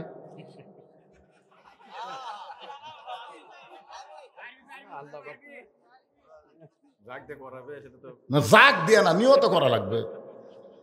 আমি যদি সারা জীবনের টাকা কামাই করে মসজিদ মাদ্রাসা এতিমখানা নির্মাণ করি, যেখানে একটা পয়সাও মানুষের দান সদকা নেই, সম্পূর্ণ টাকা হলো আপনাকে দেওয়া ওয়াজের টাকা। আমি তো এই টাকাতে বগুড়া শহরে বাসাবাড়ি করে থাকতে পারতাম, ওখানে মসজিদ মাদ্রাসা করার কি দরকার? কারণ আল্লাহ আমাকে জানাইলো, বক্তা তুই ওয়াজ দিয়ে জান্নাত পাবি তার কোনো গ্যারান্টি নাই, তোর 3 মেয়ে হয়েছে তুই জান্নাত পাবি তার কোনো গ্যারান্টি নাই, তুই হজ করেছিস তারপরে জান্নাত পাবি তোর কোনো গ্যারান্টি নাই, তুই বাপ মার খেদমত করেছিস, বাপ মা নাই মসজিদ মাদ্রাসা করছিস, তুই জান্নাত পাবি তার কোনো গ্যারান্টি নাই। হতে পারে কঠিন মুসিবতের সময় যারা কোরআনের হাফেজ হচ্ছে, আলেম হচ্ছে, তাদের ওসিলায় আল্লাহ তোকে জান্নাত দিবার পারে, জোরে কোনো কথা ঠিক কিনা? এখন পর্যন্ত আল্লাহকে আমি কোনোদিন সাহস করে বলতে পারি না যে আল্লাহ মসজিদ বানাচ্ছি, মাদ্রাসা বানাচ্ছি, আমার 3 মেয়ের বাপ, হজ করছি, মাদ্রাসা পড়ছি, ওয়াজ করি, আল্লাহ তুমি জান্নাত দাও, এখনো কর পারি না। আমি মাঝে মধ্যে আল্লাহ বলি, আল্লাহ জান্নাতের বারান্দাত আমাকে একটু জায়গা দিয়ে তো,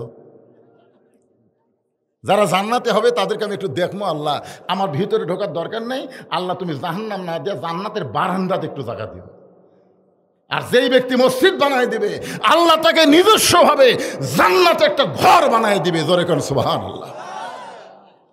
এই মসজিদ কমিটির কে আছে এখানে? মসজিদ কমিটির সভাপতি কে?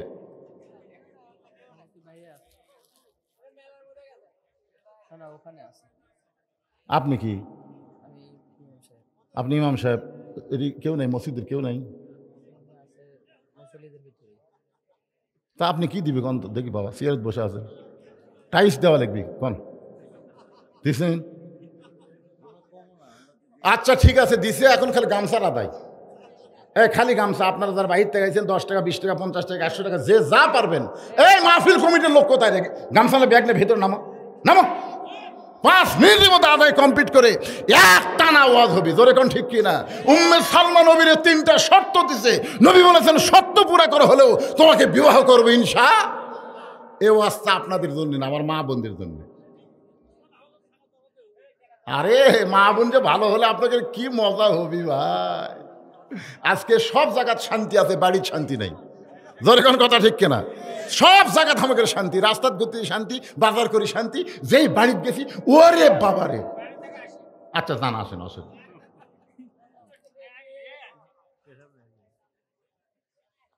হ্যাঁ ব্যাগলা ঢুকছে, দেন সবাই দেন, 10 টাকা 20 টাকা 50 টাকা 100 টাকা, যে যা পারবেন আল্লাহর রাস্তা আল্লাহর ঘরে দান করবেন। ভাইজান কোনো শরম নাই, মসজিদে দান বাক্স মুখের সামনে দিয়ে যায়, সবাই দিবার পারে না, পকেটে সবার টাকা আছে কিন্তু সবাই পারে না। কেন পারে না জানেন?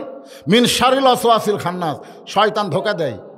শয়তান ধোকা দেয়। 100 টাকার লোট আছে, 50 টাকার লোট আছে, 500 টাকার লোট আছে, 20 টাকাতে নাই। 20 টাকা নাই দেখে ওই দান বাক্স মারে ঠেলা। তা আপনাদের কাছে যদি মনে করেন ছোট লোট নাই বড় লোট আছে, আপনি যেটাই দিবেন আপনার নামে ওইটা জান্নাতের ব্যাংকে আল্লাহ অ্যাকাউন্ট করে দিবে। দেন দেন দেন। এ আবার ব্যাগ ছাড়া হাতের মধ্যে নিচ্ছে। নি কি মসজিদ কমিটির লোক? আচ্ছা ঠিক আছে, লোক ওটাই কেশিয়ার। কে বাবা কেশিয়ার তুমি? হ্যাঁ, একটু মহব্বত না জিকির করেন লা ইলাহা ইল্লাল্লাহ, লা ইলাহা ইল্লাল্লাহ, লা ইলাহা ইল্লাল্লাহ, লা ইলাহা ইল্লাল্লাহ, লা ইলাহা ইল্লাল্লাহ, লা ইলাহা, লা ইলাহা ইল্লাল্লাহ মুহাম্মাদুর রাসূলুল্লাহ। সকলে বলি সাল্লাল্লাহু আলাইহি ওয়াসাল্লাম। আল্লাহ রাসূল বলে, রে উম্মে সালমা, তুমি যে 3টা শর্ত আমাকে দিবা, সেই শর্তগুলো কি কি? উম্মে সালমা নবীকে কয়টা শর্ত দিবে? 3টা শর্ত যদি পুরা করে পারেন তাহলে আমি আপনার সঙ্গে বিয়া বসবো। নবী কি উত্তরে বললেন? দরকার হলে, প্রয়োজন হলে তোমার 3টা শর্ত পুরা করে হলো আমি তোমাকে বিবাহ করবো ইনশাআল্লাহ। উম্মে সালমা বলতেছে, আমার 1 নম্বর শর্ত হলো, ওগো আল্লাহর নবী, আপনি যে আমাকে বিয়া করবার চাইছেন, আপনি কি জানেন আমার আগেও এক জায়গায় বিয়ে হয়েছিল, সেই স্বামীটা হচ্ছে আপনার সাহাবী আবু সালমা। আমার আগে এক জায়গায় বিয়ে হয়েছিল, আমার যে স্বামী মারা গেছে এই স্বামীর নাম হলো আবু সালমা, আমি হচ্ছে উম্মে সালমা। আপনি আমাকে বিয়ে করবেন। হঠাৎ যদি আপনার সাথে বিয়ে বসার পরে আমার আগের স্বামীর কথা মনে হয়, কারণ আগের স্বামী আর পরের স্বামী, এই 2 স্বামীর মধ্যে তফাৎ আছে না নাই? জোরে কোন আছে না? মেয়েরা ভালো বুঝবে, আপনারা বুঝবেন না। আপনি যদি 2 বিয়া করেন তাহলে আপনি বুঝবেন, বিয়া করার পরে বুঝবেন। 1 বিয়া করলে বুঝবেন না তো, 1 বিয়া করলে কোনোদিনও বুঝবেন না। এই জন্য বিয়া করা লাগবে 2টে। জোরে কোন কয়টা?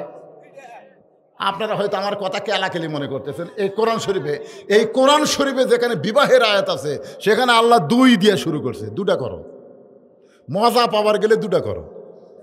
1 বউ কোনো মজা নাই, কারণ 1 বউ রাগ করলে তোমাকে না খেয়ে থাকা লাগবে। আর 2 বউ থাকলে, ওই বউ যদি রাগ করে তুমি খালি বলবো আমি ছোট্টার কাছে যাচ্ছি, ওই দৌড়ে এসে পা ধরে বলবি যাওয়ার দরকার নাই, আপনার কাছে আমার কাছে আপনি থাকেন। আর হুজুরটা পরে বলতেছি রে ভাই, কোরআনের কথা আগে বলতেছি। আগে হুজুর না আগে কোরআন। হ্যাঁ, কোরআনে আল্লাহ মাসনা বলেছেন 2টা বিয়ে করো, যদি পারো 3টা করো, সোলাসা 3টা করো, যদি আরো পারো 4টা করো। কিন্তু যদি তুমি আমানত রক্ষা করবার না পারো তাহলে 1টা নিয়েই থাকো, কারণ 2 বিয়ে করলে অনেক লোক বড় বউ ভুলা যায়, ছোট বউয়ের কাছে সব দেয়। যেরকম কথা ঠিক কিনা? এটা আমানতের খেয়ানত হয়। এখন শোনেন, আল্লাহ নবী যতদিন খাদিজা জীবিত ছিলেন ততদিন নবী দ্বিতীয় কোনো বিয়ে করেন নাই। মা খাদিজা যতদিন দুনিয়াতে জীবিত ছিলেন ততদিন রাসূল দ্বিতীয় কোনো বিয়ে করেন নাই। খাদিজার বয়স যখন 65 বছর, এমন সময় আল্লাহ নবীর বয়স হলো 51 বছর। খাদিজা বলতেছে, ইয়া রাসূলুল্লাহ, আমার সঙ্গে সংসার করতে গিয়া আপনি যৌবন হারিয়ে ফেলবেন, ওগো নবী, আপনি আর একটা বিয়ে করেন। রাসূল বলে, খাদিজা, আপনি যদি শুধু আমার বউ হইতেন তাহলে আমি বিয়ে করতাম, কিন্তু আপনি শুধু আমার বউ না, আপনি হলেন আমার দরদ। সুবহানাল্লাহ কন না কেন? আচ্ছা, খাদিজা নবীর কি দরদ? কারণ প্রত্যেকটা মেয়ের বিয়ে হলে দেখবেন মেয়ের হাত স্বামীর হাতে তুলে দেয়, দেয় কি দেয় না? আপনাকে এলাকার বিয়ে হলে চাচা হোক, খালু হোক, বাপ হোক, আজ থেকে আমার মেয়েকে বাবা তোমার হাতে তুলে দিলাম, জামাইয়ের হাতে মেয়ের হাত তুলে দেয়। কিন্তু যখন খাদিজার বিয়ে হচ্ছে নবীর সাথে, তখন খাদিজার হাত নবীর হাতে তুলে দেওয়ার কেউ নেই। খাদিজার হাত নবীর হাতে তুলে দেওয়ার কেউ নাই, বরং নবীর চাচা আবু তালেব আল্লাহ নবীর 2টা হাত খাদিজার হাতে তুলে দিয়ে বললেন, মা, আজ থেকে আমার এতিমের দায়িত্ব তোমাকে দিয়ে দিলাম। খাদিজার হাত হলো নিচে আর নবীর হাত হলো উপরে। সঙ্গে সঙ্গে নবীর দিকে খাদিজা তাকায় দেখে নবীর কলিজা সিরা একটা গান আসতেছে, শিশুকালে মইরা গেছে মা, গর্ভে থাকতে মরছে পিতা, নবী চোখে দেখলেন না, কে করিবে লালন পালন, কে দিবে সান্ত্বনা। এই দুনিয়ার বড় এতিম নবী ছিলেন একজনা। একটু মনোযোগ দিয়ে শোনেন। কয়টা দিয়ে শুরু? একেবারে আল্লাহর কথার সাথে আপনারা একটাই করেন। আমিও একটাই রে বাবা, একটাই। কিন্তু আল্লাহ যারা কইছে সেটা বুঝবেন না। উম্মে সালমা বলতেছে, আপনার সঙ্গে যখন আমার বিয়ে হবে, আমার 1 নম্বর শর্ত হলো মাঝে মধ্যে আমার আগের স্বামীর কথা মনে হতে পারে। তো আগের স্বামীর কথা, বিয়ের স্বামীর কথা মনে হলে আপনি যেন কষ্ট পায়েন না। কারণ কোনো পুরুষের কাছে কোনো পুরুষের কথা প্রশংসা করলে পুরুষ মানুষ খেপে যায়। আমার বউ যদি আমাকে কয়, আপনি যে কালো বারে, কিন্তু আপনার ভাই সেই, আপনার বলেন তো মনে হয় আমার বুকত পাহাড় মানলো তো। এখন কথা ঠিক, আমি যতই কালো হই, আমার সামনে আমার বউ অন্য কারো প্রশংসা করলে আমার কলিজাত আঘাত লাগে। আবার আপনার বউয়ের কাছে যদি আপনি সত্য কথা বলেন, আল্লাহ যদি আমাকে জান্নাত দেয়, জান্নাতে আল্লাহ আমাকে হুর দিবি, খালি কইয়া দেখবেন। কছেন কোনো দিন? একদিন কইয়া দেখবেন, ওই আর আপনার কাছে থাকবি না, হুল্লিয়া থাকেন, আমার কি দরকার। প্রত্যেকটা বিবি তার স্বামীকে ভালোবাসে, প্রত্যেকটা স্বামী তার বউকে ভালোবাসে। জোরে কোন কথা ঠিক কি না? কেন বাসে? আল্লাহ কোরআনে বলেছেন, হুন্না লিবাসুল্লাকুম ওয়া আনতুম লিবাসুল্লাহুন্না। স্বামী হলো বিবির পোশাক, বিবি হলো স্বামীর পোশাক। আল্লাহ রাসূল বলে, উম্মে সালমা, তুমি আমাকে জানো না, চিনো না, আমার সঙ্গে যখন তোমার বিয়ে হবে, তুমি আগের স্বামীর কথা মনে আনতে পারবা না। আপনার বলেন তো, নবীর মহব্বত বিবির ব্যাপারে কম না বেশি? নবী ঘরের দরজা খুলে আছে, এমন সময় উম্মাহাতুল মুমিনিন আয়েশা ঘরের মধ্যে ঢুকছে। যেই ঘরের মধ্যে ঢুকছে, নবী আমার দাঁড়িয়ে গেলেন। দাঁড়িয়ে গিয়ে দৌড়ে গিয়ে দরজা জানলা বন্ধ করলেন। আয়েশা কাঁদতেছে আর বলতেছি, ইয়া রাসূলুল্লাহ, আপনার জুতার পরশে আল্লাহর আরশ ধন্য হয়ে গেছে। এখন আপনি দরজা জানলা বন্ধ করলেন, যদি আপনার সঙ্গে কোনো বেয়াদবি হয়ে যায়। আল্লাহ রাসূল বলেন, আয়েশা, একজন নবীর জুতার পরশে আল্লাহর আরশ ধন্য হয়েছে একজন নবীর। আয়েশা বলে, হুজুর আপনি তো সেই নবী। আল্লাহ রাসূল বলেন, আয়েশা, আমি সেই নবী ছিলাম যতক্ষণ দরজা খোলা ছিল। যেই দরজা বন্ধ হয়েছে, আমি আর নবী নাই, আমি হলাম স্বামী, তুমি আমার বিবি। সঙ্গে সঙ্গে আয়েশা দৌড়ে এসে নবীর বুকের মধ্যে মাথা ঢুকায় বললেন, আল্লাহ, আমার নবী শুধু বিশ্ব নবী নয়, আমার নবী হলেন পৃথিবীর 1 নম্বর স্বামী। সুবহানাল্লাহ কন্যা কেন? এক সময় নবীর 9টা বউ ছিল। 9টা। কয়টা? বিয়ে করছে 11টা, কিন্তু অ্যাট এ টাইমে 9টা ছিল। 9 বউ একদিন নবীকে ঘিরে ধরে বলতে, হুজুর বিয়ে তো 9টা করলেন, ভালো কথা, কিন্তু এই 9টার মধ্যে ভালোবাসেন কাকে বেশি? সবচাইতে বেশি ভালোবাসেন কাকে? আল্লাহ রাসূল কয়তো এইবারই জ্ঞানদান শুরু হলো রে।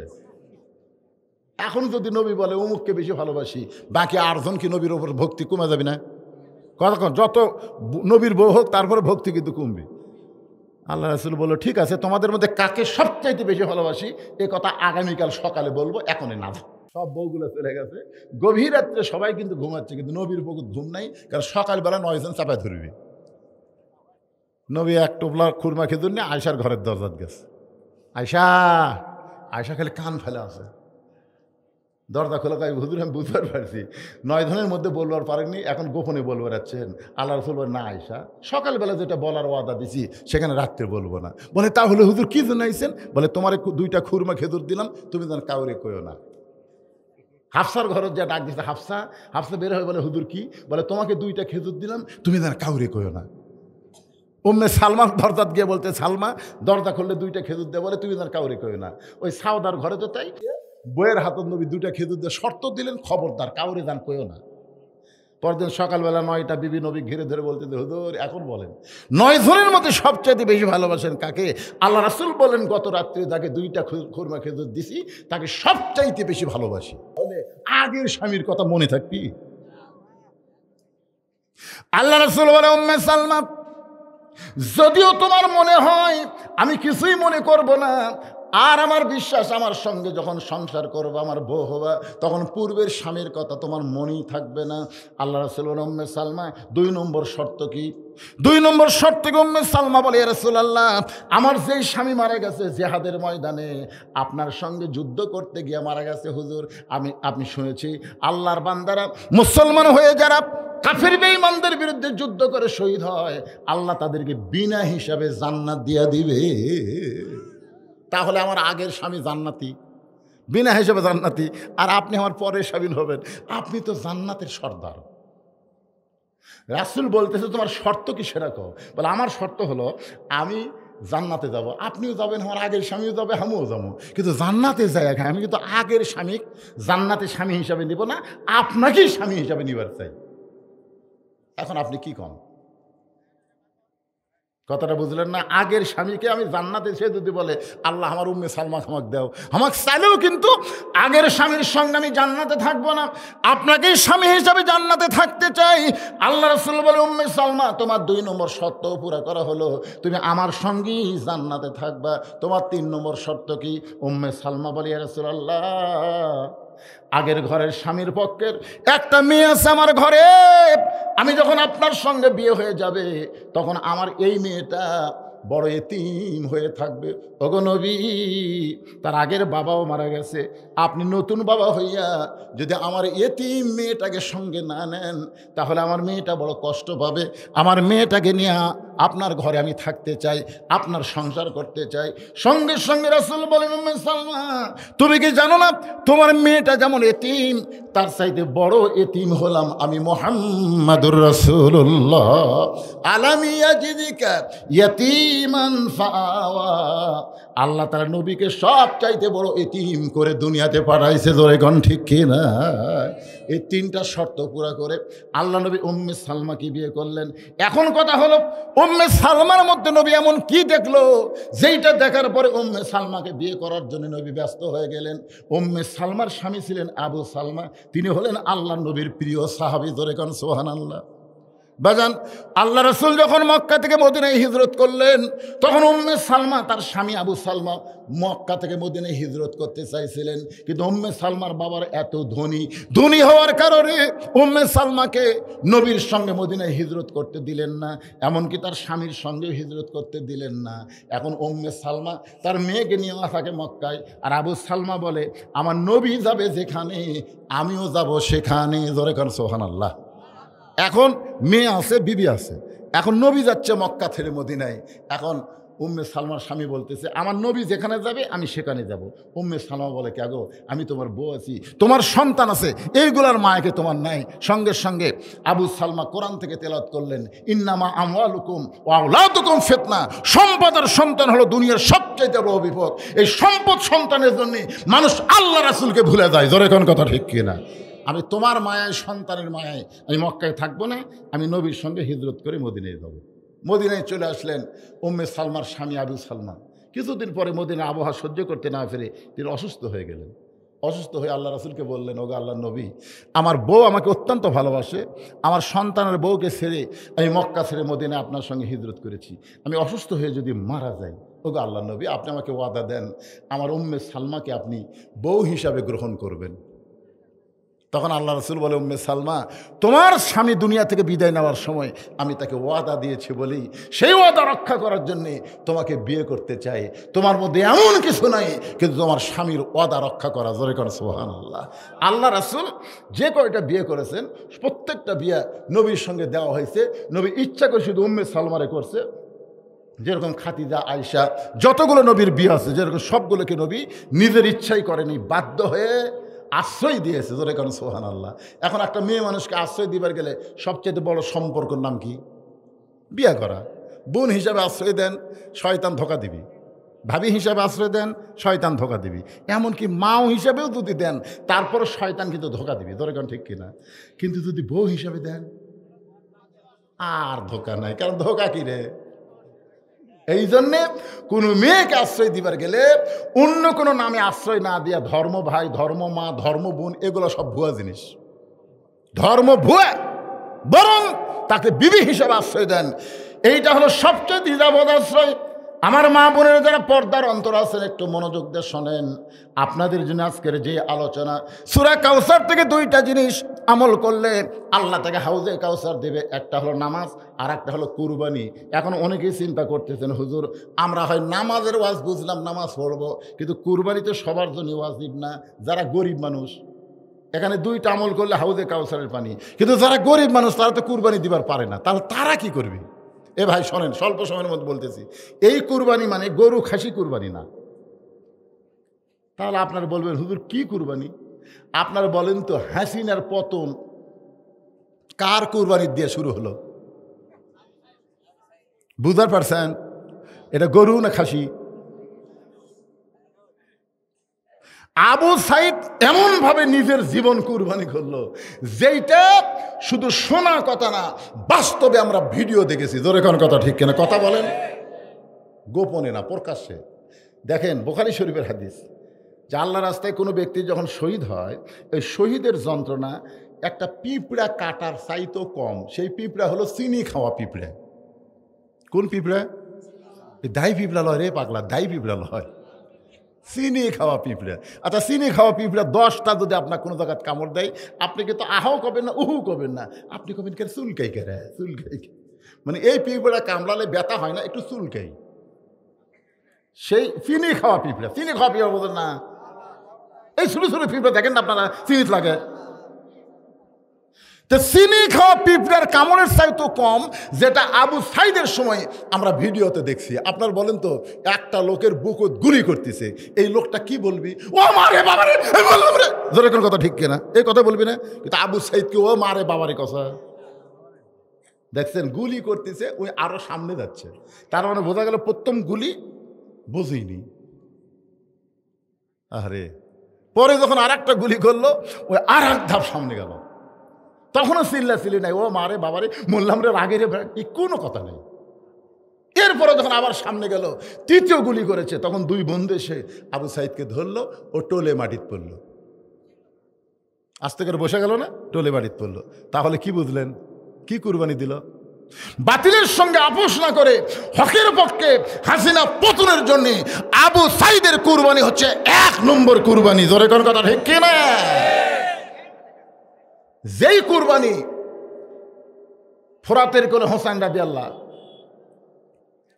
নবী যখন বসে আছেন সাহাবীদেরকে নিয়ে, এমন সময় উম্মে ফজল হোসেনকে নিয়ে নবীর কাছে গেছে। খুব খেয়াল করেন, কুরবানির ওয়াজ করতেছি। ইমানের দাবি যদি কুরবানি হয়, সেই দাবি ঘরে বসে থাকা নয়। বুঝতে পারেননি? তখন উম্মে ফজল বলতেছে, বাবা, আল্লাহ তোমাকে আর একটা নাতি দিছে। কিছুদিন আগে একটা হয়েছে, 1.5-2 বছর আগে, তার নাম হলো হাসান। জোরে কোন, তার নাম কি? তো উম্মে ফজল বলতেছে চাদরের তলে, কালো চাদরের তলে নিয়ে বলতেছে, বাবা, আল্লাহ তোমাকে আর একটা নাতি দিছে। আল্লাহ রাসূল কান্না শুরু করে দিলেন। যেই কানতেছেন, সাহাবীরা চিন্তা করতেছে, আগে এক নাতি হচ্ছে, আবার আর এক নাতি হওয়ার জন্য নবী কি কানতেছে? কিছুক্ষণ পর আল্লাহ নবী দাঁড়িয়ে উম্মে ফজলের কাছ থেকে তার নাতিকে নিলেন। নেওয়ার পরে কালো চাদর টান দিয়ে বললেন, আল্লাহ, এই গোস্তের টুকরাকে তুমি কুরবানি হিসাবে কবুল করে নাও। গোস্তের টুকরা, হোসেনকে বলতেছে, গোস্তের টুকরাকে তুমি কুরবানি হিসেবে কবুল করে নাও। সাহেব বললেন, ইয়া রাসূলুল্লাহ, আপনাকে আল্লাহ তাআলা নাতি দিয়েছে, তাকে আপনি কুরবানি হিসেবে কবুল করে নাও, এ দোয়া কেন করলেন? রাসূল বললেন, তোমরা জানবা না, আমি নিজে বলতেছি, শোনো, একদিন তোমরাও থাকবে না, হয়তো আমি নবীও থাকবো না, সেই দিন এই হোসেন বাতিলের বিরুদ্ধে হকের পক্ষে নিজের জীবনকে আল্লাহর রাস্তায় কুরবানি করবে। এখন আমাদের সামনে কিন্তু একটা কুরবানি আছে, পুরাপুরি আমি করছি না, আধা কথায় আদম বোঝে, সারাত কইলেও গাধা বোঝে না। জোরে কোন কথা ঠিক না? এই কুরবানি আপনাদের করা লাগবে, মানুষের পক্ষে না, আল্লাহর কোরআনের পক্ষে। জোরে কোন কথা ঠিক কিনা ভাইজান? কুরবানি করবেন। এই কুরবানি যদি করতে পারেন, আপনি যদি খারাপ মানুষকে কুরবানি করেন, ওই মানুষ জীবনে যত অন্যায় করবে, অন্যায়ের একটা অংশ আল্লাহ আপনার আমলনামায় দিবে। আর ভালো মানুষকে যদি দেন, আল্লাহ কোরআনে বলেছেন, ইন্নাল্লাহা ইয়ামুরুকুম আন তুআদ্দুল আমানাতি ইলা আহলিহা ওয়া ইযা হাকামতুম বাইনান নাস আন তাহকুমু বিল আদল। জোরে আল্লাহু আকবার। একটা হলো নামাজ, একটা হলো কুরবানি। এই 2টা আমল যদি করতে পারেন, তাহলে আল্লাহ পান করাবে হাউজে কাউসারের পানি। এখন ফজরের নামাজ আমাদেরকে জামাতের সঙ্গে আদায় করা লাগবে। আল্লাহ সে তৌফিক দান করুক। ভাইজান, আমি খুবই অসুস্থ ছিলাম। আমি যে এখানে এসে 2 ঘন্টা ওয়াজ করতে পারবো, এরকম কোনো চিন্তাই আমার মাথার মধ্যে ছিল না। খুবই অসুস্থ, আপনার দোয়া করবেন। এই বয়সে অনেক মাহফিল সামনে আছে, আল্লাহ যেন সুন্দরভাবে সমস্ত মাহফিলগুলো পাড়ি দেওয়ার তৌফিক দেয়। সকলে বলে আমিন। এই গ্রামের জন্যে, মসজিদের জন্যে, মুসল্লির জন্যে, মুসল্লি কালেকশনের জন্য একটা দোয়া হবে।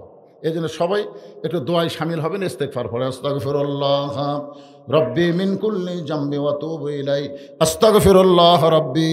এই উঠতেছেন কেন? আরে মাথা যদি না থাকে হাত পাও থাকে লাভ আছে? আর দোয়া ও মুখ খলিবা, দোয়া হচ্ছে মাথা। একটা লোক মরে গেছে, সবই আছে ভাইরে, খালি মাথা নেই। হাত আছে, পা আছে, বুক আছে, সব আছে। সবাই কয় এটা কে রে, এটা কে রে, কারণ মাথা যে নাই। আপনারা এতক্ষণ ওয়াজ শুনলেন, এখন চলে যাচ্ছেন মাথা ছাড়া। দোয়ার কথা শুনলে অনেকে লাভ দেওয়াটে। আপনি জানেন যে এতগুলো মানুষের মধ্যে একটা মানুষ যদি আল্লাহর পছন্দ হয়, সেই মানুষের হাতের সাথে আমাদের হাত থাকার কারণে আল্লাহ কবুল করতে পারে। জোরে কোন ঠিক কিনা? লাভ দেওয়াটেন কেন? অত অধৈর্য হলে চলবে? ইন্নাল্লাহ মা'আস সাবিরিন, ধৈর্যশীলদের সঙ্গে আল্লাহ থাকে। ইস্তিগফার পড়ো আস্তাগফিরুল্লাহ রব্বি মিন কুল্লি জামবি ওয়া তুবু ইলাই, লা হাওলা ওয়ালা কুওয়াতা ইল্লা বিল্লাহিল আলিয়্যিল আযীম। আল্লাহুম্মা আমিন। আল্লাহুম্মা আনতাস সালাম ওয়া মিনকাস সালাম, তাবারাকতা ইয়া যাল জালালি ওয়াল ইকরাম। আয় আল্লাহ তাআলা, মাগরিবের নামাজের পর থেকে রাত্রি 12টা পর্যন্ত তোমার পাগল বান্দা বান্দিরা আরামের বাড়ি ঘুমকে বাদ দিয়া কোরআন হাদিসের মহব্বত কলিজার মধ্যে নিয়ে এই জান্নাতের বাগানে বসে বসে কোরআন হাদিস আলোচনা শোনার শেষে আমি গুনাহগারের সঙ্গে রহমতের দরজায় ফকির হয়ে দোকানা হাত তুলেছে। মেহেরবানি করে আজকের মাহফিল আমাদের সকলের হেদায়েতের জন্যে, নাজাতের জন্যে, জান্নাতের জন্যে আল্লাহ কবুল করে নাও। এই মাহফিলের শুরু থেকে শেষ পর্যন্ত যত আলোচনা হয়েছে আল্লাহ, এর মধ্যে যদি ত্রুটি হয়, ভুল হয়, মাফ করে দাও। এর যা হাদিয়া মঞ্জুর করো। সোনার মদিনায় নবী পাকের রওজা মুবারকে আল্লাহ কবুল করে নাও। তামাম আম্বিয়ায়ে কেরাম, আসহাবে কেরাম, তাবিঈন কেরাম, তাবিঈন কেরাম, তামাম পৃথিবীর মাটির নিচে যত মুমিন মুমিনাত আছে আল্লাহ, সকলের আরওয়াহ ফরে হাদিয়া কবুল করো। ও মাবুদ, আমরা যারা হাত তুলেছি, আমাদের জনম দুঃখনী মা যাদের কবরে গেছে, ছোট্ট একটা শব্দ হলো মা।